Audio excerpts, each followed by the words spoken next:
বর্তমান সময়ে আমরা দেখতে পাচ্ছি যে নির্বাচনের ঠিক পূর্ব মুহূর্তে রাজনীতিবিদদের একটা আধিপত্য বেড়ে যায়। এটার মূল কারণ হচ্ছে যে অর্থনীতির একটা ব্যাপারে আসে। তো প্রত্যেকটি রাজনৈতিক দল এবং নির্বাচন এগুলোর সাথে অর্থের একটা বিশাল ট্রানজ্যাকশন জড়িত রয়েছে বলে আমরা বিশ্বাস করি। আপনারা জানেন যে নির্বাচন কমিশন যে বাজেট দেয় একটি সংসদীয় আসনের জন্য সেটা কিন্তু পর্যাপ্ত নয়, এবং এর পরেও বিশাল অঙ্কের টাকার লেনদেন হয়ে থাকে নির্বাচনে। তো প্রতিটি রাজনৈতিক দল কিছু না কিছু আসন রাজনীতিবিদদের মধ্যে তারা বিতরণ করেছে। ইতিপূর্বে আমরা যত সংসদীয় আসন নির্বাচন দেখেছি, এখন তো ত্রয়োদশ জাতীয় সংসদ নির্বাচন চলছে। তো এই প্রতিটি নির্বাচনে আমরা দেখেছি প্রত্যেকটি রাজনৈতিক দলই কিছু না কিছু রাজনীতিবিদের হাতে এই সংসদ সদস্যের মনোনয়ন দিয়ে থাকেন।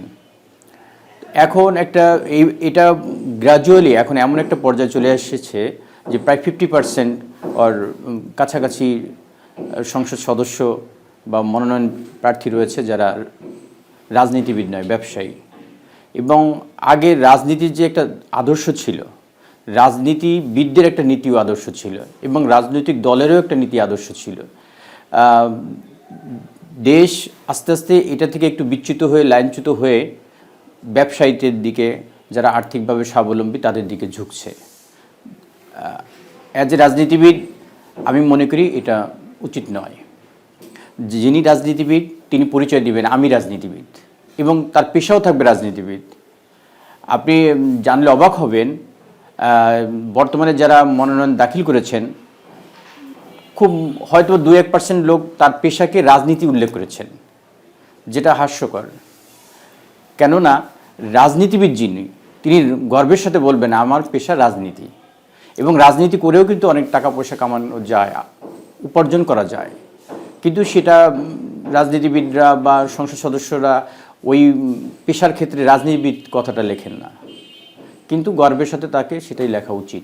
যারা মাটি ও মানুষের সাথে সংযুক্ত ছিল না, সাধারণ মানুষের সাথে যারা দীর্ঘদিন ধরে সম্পৃক্ত ছিলেন না, তাদেরকে মনোনয়ন দিলে ওই এলাকার মানুষের যে দুঃখ কষ্ট, নেতাকর্মীদের যে বেদনা, তারা তা সহজে বুঝতে পারবেন না।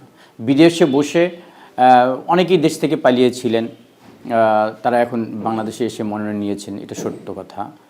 তবে দল নমিনেশন দেওয়ার ক্ষেত্রে যারা সাধারণ মানুষের পাশে ছিল, দীর্ঘদিন থেকে শত অত্যাচার নির্যাতন মামলা সত্ত্বেও জনগণকে ছেড়ে যায় না, দলের নেতাকর্মীদেরকে ছেড়ে যায় না, এরকম নেতাকর্মীদেরকে ত্যাগীদেরকে মূল্যায়ন করা উচিত ছিল মর্মে আমি বিশ্বাস করি।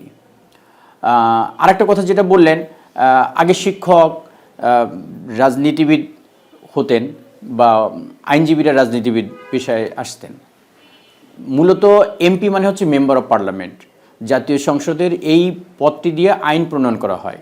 এখন বিগত সংসদে আমরা যেটা দেখেছি, একজনে বাংলাও ভালো করে পড়তে পারেন না, তো উনি আইনের কোনো ধারা উপধারা কোনো কিছুই তো উনি জানেন না বলে আমি বিশ্বাস করি। কারণ উনি বাংলা ভালো করে পড়তে পারেন না, সেখানে আইনের ধারা উপধারাগুলো আয়ত্ত করা তার জন্য খুব কঠিন এবং দুরূহ ব্যাপার। যখন রাজনীতিটাকে ব্যবসায়িক লোকজন যখন ঢুকে যাবে, তখন এটা ব্যবসায়িক চিন্তাভাবনাও এখানে এসে যাবে। এবং আমরা বিগত দিনে তাই দেখছি যে নির্বাচন আসলেই এক শ্রেণীর ব্যবসায়ীরা খুব সহজেই নমিনেশন পেয়ে যান। হয়তোবা এটার পিছনে কোনো রহস্য লুকিয়ে আছে, আমি সেটা নাই বললাম, তবে এটা মঙ্গল নয়।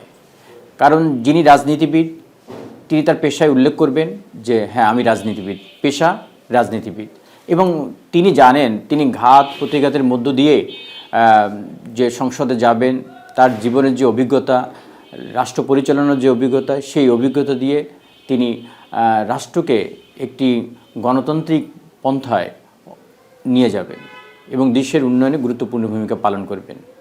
এটা হচ্ছে আমার মতামত। আর যিনি একজন রাজনীতিবিদ হুট করে কোনো কিছুর বিনিময়ে হোক বা যেভাবেই হোক, সেটা বিনিময় না বলে আমি যদি যেভাবেই বলি, তিনি যদি সংসদ সদস্য হন, মাটি মানুষের সাথে নেতাকর্মীর সাথে তার কানেকশন থাকে না বা সম্পর্ক থাকে না, সেক্ষেত্রে ওই এলাকার মানুষের দুঃখ কষ্ট বোঝার সক্ষমতা তার খুব কমই থাকবে, এবং তাদের সাথে তার যে আত্মিক সম্পর্ক সেটা কমই গড়ে উঠবে।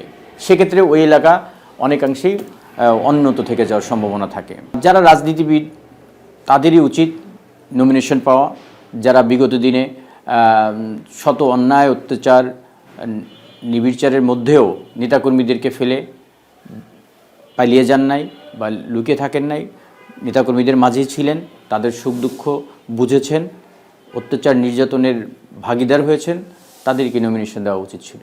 সেক্ষেত্রে নেতাকর্মীরাও খুশি হতেন, তাদের যোগ্য নেতৃত্ব খুঁজে পেতেন এবং আগামী সংসদ আরও বেশি প্রাণবন্ত হতো বলে আমি মনে করি।